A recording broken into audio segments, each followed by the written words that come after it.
Good morning, everyone.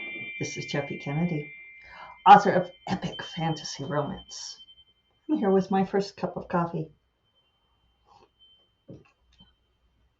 Ah, it's delicious.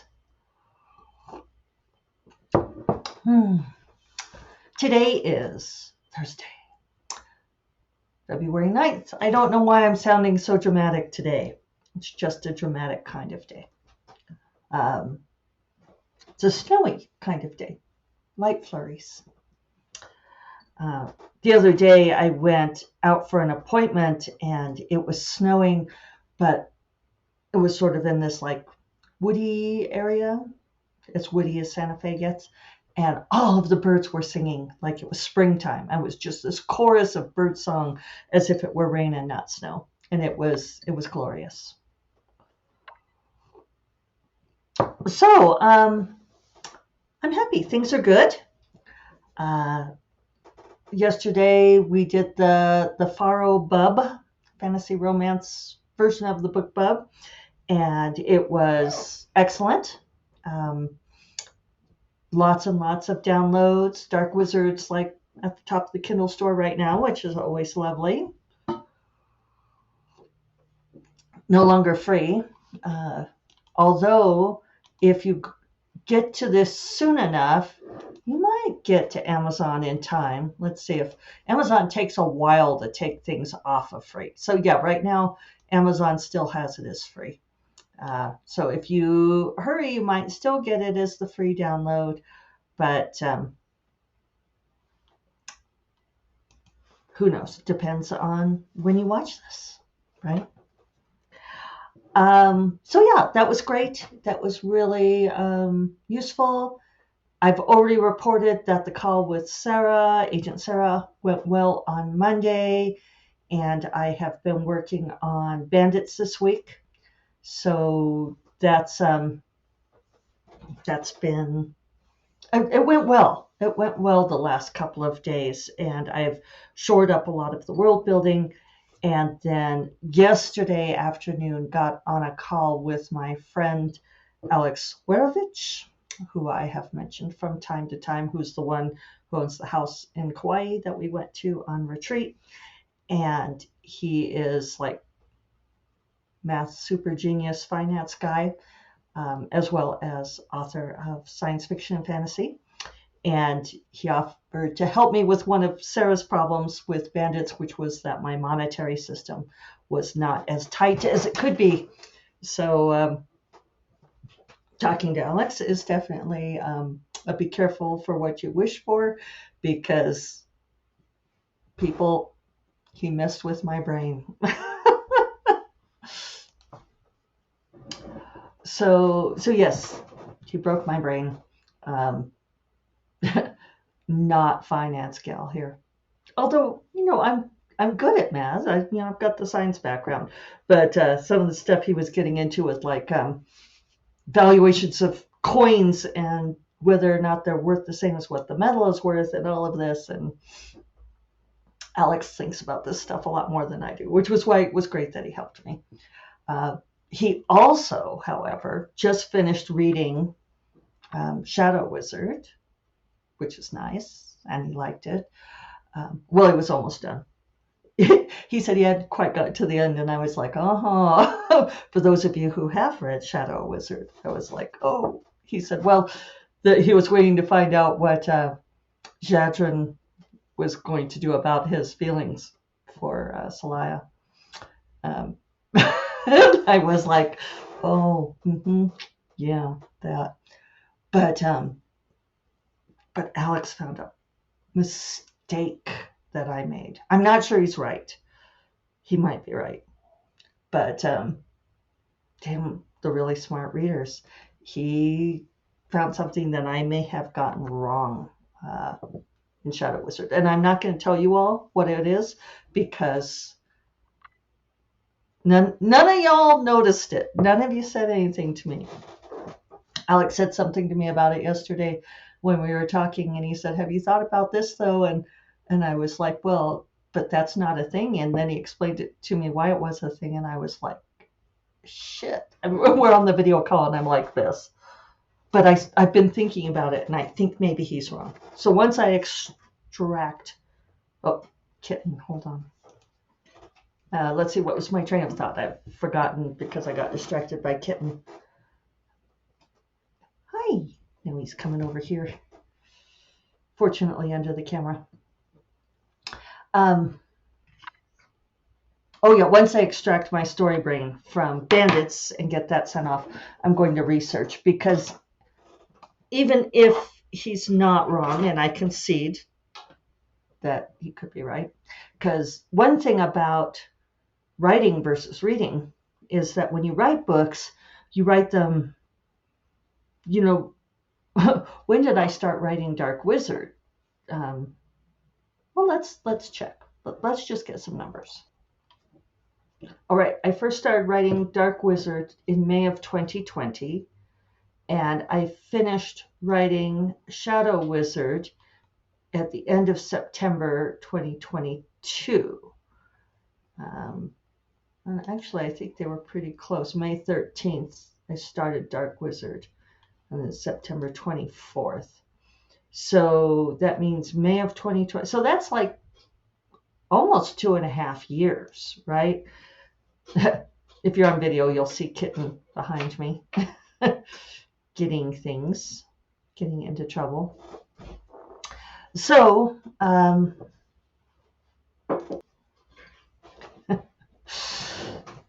definitely a troublemaker. I realized I needed a little bit more warmer light in here. Anyway, yeah, when it's like 2.5 years between when you set up things in the world, especially for me with being an intuitive writer, I don't know, sometimes you forget things. So I am very appreciative of having such an incisively intelligent reader, even as I am wishing that I had known this before I published the book. But I think there's a way around it. Even if he turns out to be right, I think I can handle it. But he also had some good thoughts for like what should be happening in Rogue Familiar, and he's said to add in. Crash goes the kitten. What are you doing? He says the little trash can just fell over, and it wasn't his fault. He was nowhere near it. Well, he was near it, but went on its own. So anyway, I'm excited about all that. I'm excited about what I'm going to do on Bandits. I have good insights, and I actually have some good thoughts on Rogue Familiar that I think will help when I come back to it. Because, yeah, Alex said, now to add him to the group of people waiting for Rogue Familiar. So, oh, that reminds me of something.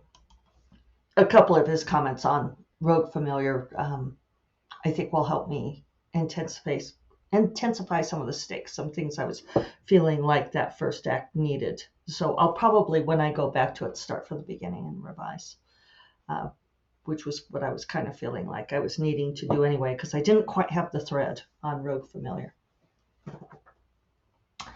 So yeah, big excitement, big fun. I've been reading the new J.D. Rub.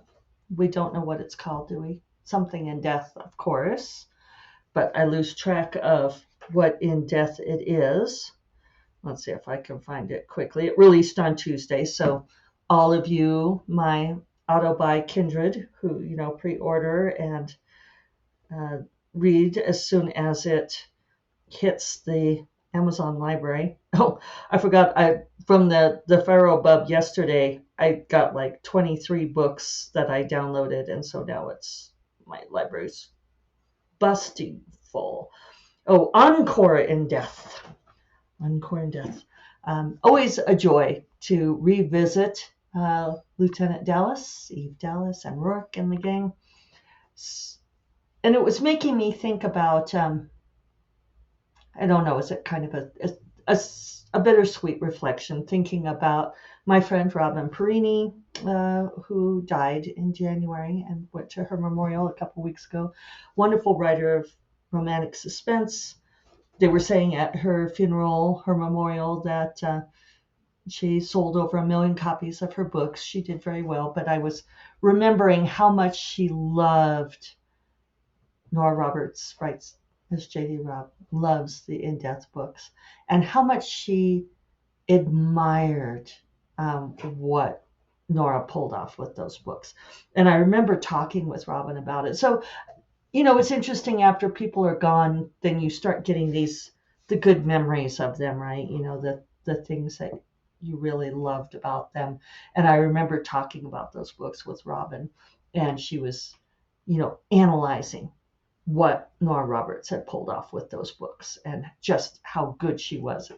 And Robin wanted to do something like that. She was always kind of, I think she had an idea. I think she was working on it. She never said explicitly what it was, but she had an idea for a romantic suspense series that she was trying to emulate what Nora did with the J.D. Robb books. And I wish she'd done it. I wish that had happened for her. And, you never know when death is going to come for you, right? So you've got to do things, got to do them when you do them, right? Got to have them in place. Maybe that's not what I want to say. I was kind of thinking as I was talking. I said that the other day, that I was thinking as I was talking, and the person with me said, well, shouldn't we all be thinking as we're talking? And I said, no, preferably we think before we talk, which is obviously not how this podcast works. So I'm a hypocrite there. I guess what I'm saying is, don't put things off, right? And I say this as someone who, you all know I'm kind of persnickety. I don't like it when people say things like, hug your loved ones, oh, my such and so passed away, and, remember to hug your loved ones, remember to tell them you love them, and all that. I'm like, well, how do you know I haven't hugged my loved ones, first of all? But I understand what they're saying. But there's this sense of trying to prevent there from being regret. Maybe there's always regret. It's probably good. I'm not sure many people pass away feeling like they did absolutely everything in their life that they wanted to do. In which case, maybe you would welcome death if you were like totally done. So it's good to have more and more things that you want to do. But if you are wanting to do a thing, if you have an idea for a thing that you want to do, then I urge you to do it, because you don't know when you're going to run out of time. So that was a downer. Apologize for that.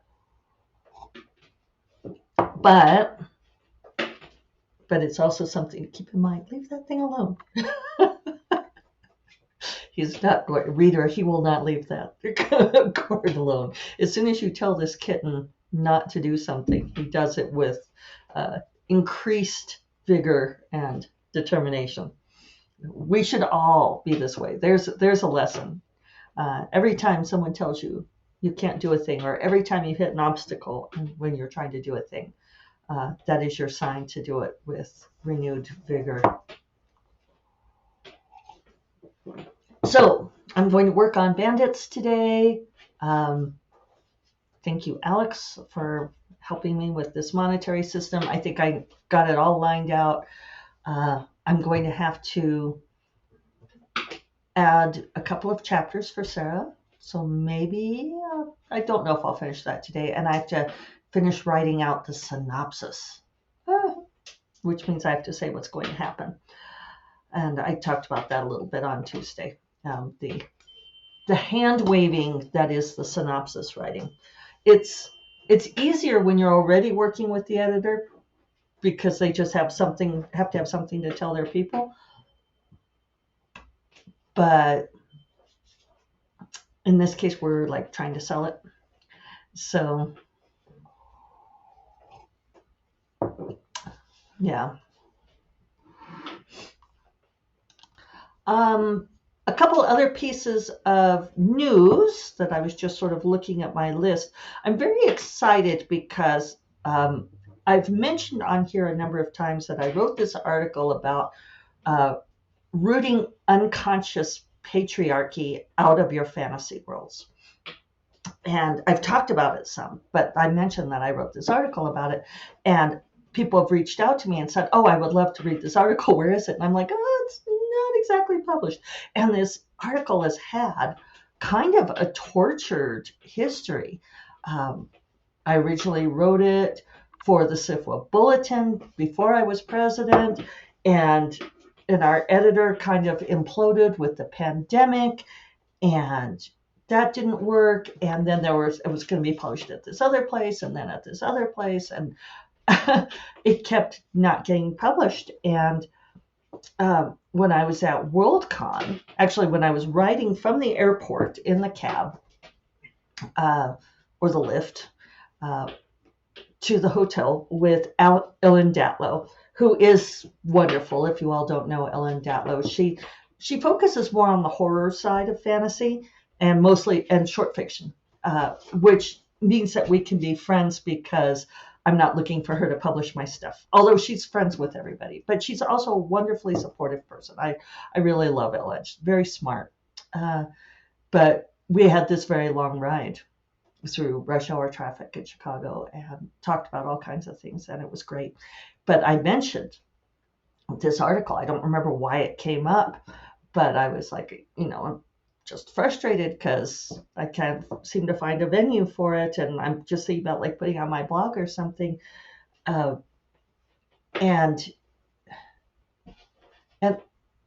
I was saying that one of the few places that's still publishing nonfiction is Uncanny, and Meg Elison, who I know from SIFWA and also adore, is their new nonfiction editor, but it keeps saying on there that they're not accepting submissions, and I keep waiting. And Ellen said, "Well, just pitch it to her at the conference." And I said, "Really?" And Ellen's like, "Yes, just pitch it to her." And I said, "Well, we're on a panel together." And Ellen's kind of rolling her eyes at me, and she said, "Yes, pitch it to her and tell her." And I don't know why does this ever get easier. I don't think it does. Maybe in some ways it does, in that I was on the panel with Meg and we're already friendly. And so I could say to her, I have this article.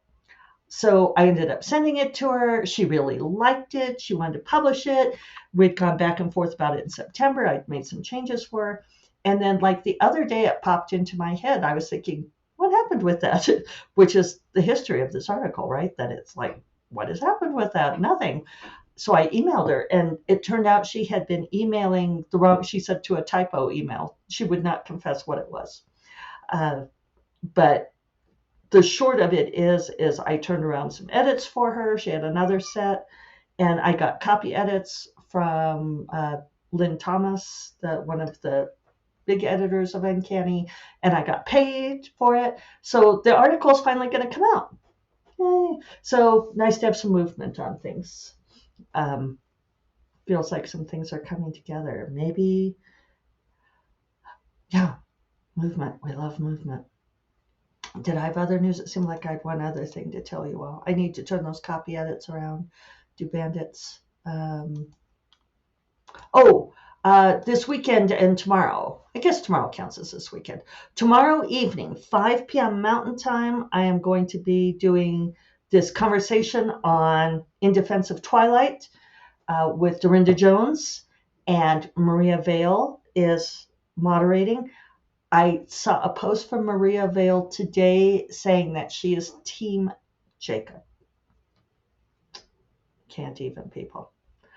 Dorinda and I are, of course, Team Edward. Had I known Maria was Team Jacob, I would never have agreed to having her moderate. She loves wolves. What can I say? Anyway, it should be an interesting conversation. It should be very fun. We will trounce her on this foolish Team Jacob idea. And then on Saturday morning at 10 Mountain Time, I will be on a panel with a bunch of the Faro gals. I defined it. It is building fantasy worlds and romance communities. So that should be a fun conversation too, with no scurrilous Team Jacob people involved. All right.